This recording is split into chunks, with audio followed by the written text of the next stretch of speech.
Syrie, la Russie dramatise les conséquences de frappe.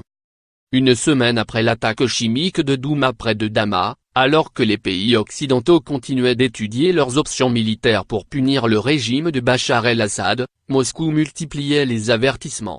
Au cours d'un entretien téléphonique avec Emmanuel Macron, Vladimir Poutine a mis en garde vendredi contre tout acte irréfléchi et dangereux qui pourrait avoir des conséquences imprévisibles, selon un communiqué du Kremlin.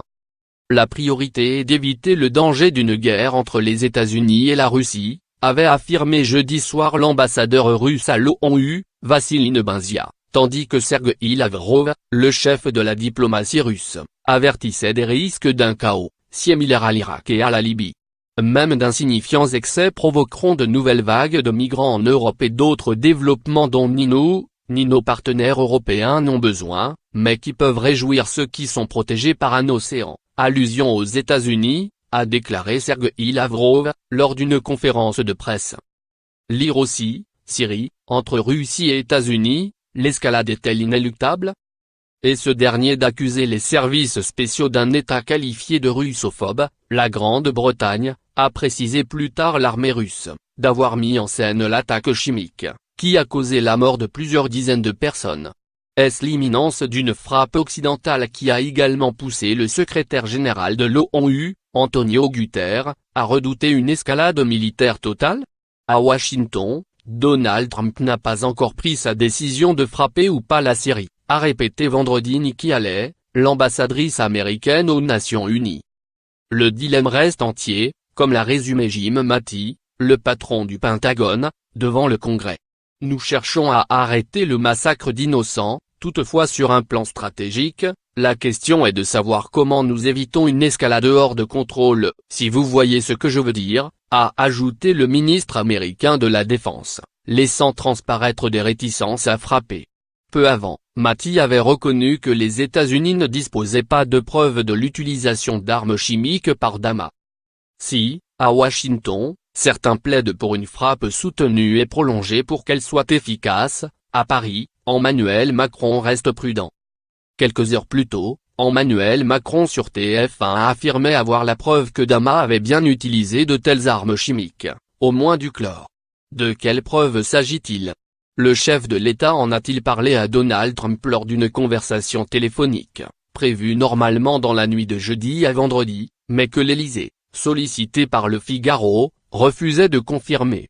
Quoi qu'il en soit, vendredi soir, la porte-parole du département d'État américain, Heather Nauert, a assuré que les États-Unis avaient la preuve de l'utilisation d'armes chimiques à Damas.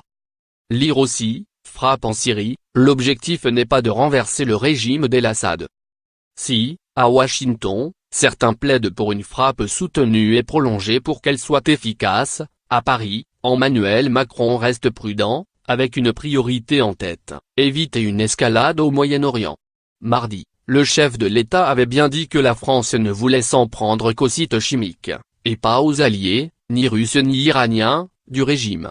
Ce n'est probablement pas le cas aux États-Unis, pour ce qui concerne en tout cas l'Iran et son relais le Hezbollah, dont les combattants ont évacué la plupart de leurs positions en Syrie. Par la voix de son secrétaire général adjoint, Cheikh Naïm Qassem, la formation chiite libanaise a dit écarter l'hypothèse selon laquelle la situation pourrait évoluer en affrontement américano-russe ou vers une situation de guerre totale. Les Occidentaux pourraient-ils frapper au cours des prochaines heures, alors qu'une équipe d'inspecteurs des Nations Unies doit commencer son travail ce samedi à Douma? Ils doivent alors bombarder cette nuit ou bien attendre plusieurs jours que les inspecteurs aient terminé leur mission, répond un observateur au Moyen-Orient. Au téléphone avec Vladimir Poutine, Emmanuel Macron a regretté le nouveau veto russe au Conseil de sécurité qui a empêché une réponse unie et ferme de l'ONU à la suite de l'attaque chimique, selon l'Élysée. Mais le chef de l'État a souhaité que la concertation s'intensifie entre Paris et Moscou pour ramener la paix et la stabilité en Syrie. Bref, alors que grandit l'urgence des frappes pour espérer retrouver des preuves d'une attaque chimique, l'incertitude demeure sur l'ampleur des bombardements, qui pourraient être retenus, ainsi que sur les cibles visées. Une frappe symbolique, comme celle d'avril 2017 contre une base aérienne près de Hong, ne réglerait rien. Mais des raids aériens sur plusieurs nuits pourraient conduire à une escalade que Washington et Paris veulent éviter. Face à ce cercle vicieux, certains estiment que la pression militaire prolongée vise à se transformer en pression diplomatique pour amener Moscou et Damas à faire des concessions sur le démantèlement du stock d'armes chimiques syrien, faire cesser les bombardements des dernières zones rebelles ou convaincre Assad d'accepter une nouvelle constitution.